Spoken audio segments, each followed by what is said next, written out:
اور جب موسیٰ کا غصہ ٹھنڈا ہوا تو تورات کی تختیاں اٹھا لیں، اور جو کچھ ان میں لکھا تھا وہ ان لوگوں کے لیے جو اپنے پروردگار سے ڈرتے ہیں ہدایت اور رحمت تھی۔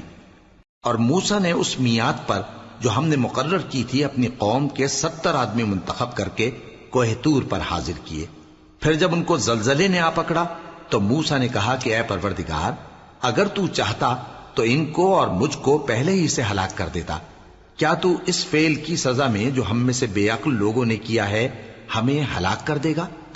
یہ تو تیری آزمائش ہے، اس سے تو جس کو چاہے گمراہ رہنے دے اور جسے چاہے ہدایت بخشے۔ تو ہی ہمارا کارساز ہے، سو ہمیں ہمارے گناہ بخش دے اور ہم پر رحم کر، اور تو سب سے بہتر بخشنے والا ہے۔ اور ہمارے لیے اس دنیا میں بھی بھلائی لکھ دے اور آخرت میں بھی، ہم تیری طرف رجوع ہو چکے۔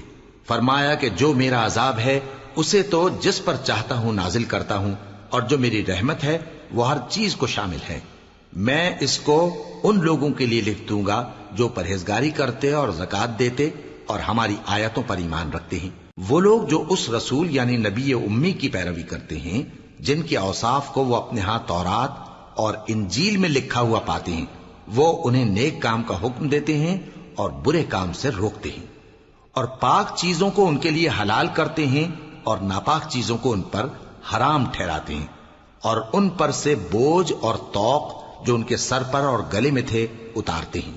تو جو لوگ ان پر ایمان لائے اور ان کی رفاقت کی اور انہیں مدد دی، اور جو نور ان کے ساتھ نازل ہوا ہے اس کی پیروی کی، وہی مراد پانے والے۔ اے نبی، کہہ دو کہ لوگو، میں تم سب کی طرف اس اللہ کا بھیجا ہوا ہوں جو آسمانوں اور زمین کا بادشاہ ہے، اس کے سوا کوئی معبود نہیں، وہی زندگانی بخشتا ہے اور وہی موت دیتا ہے۔ تو اللہ پر اور اس کے رسول پیغمبر امی پر جو اللہ پر اور اس کے تمام کلام پر ایمان رکھتے ہیں ایمان لاؤ، اور ان کی پیروی کرو تاکہ ہدایت پاؤ۔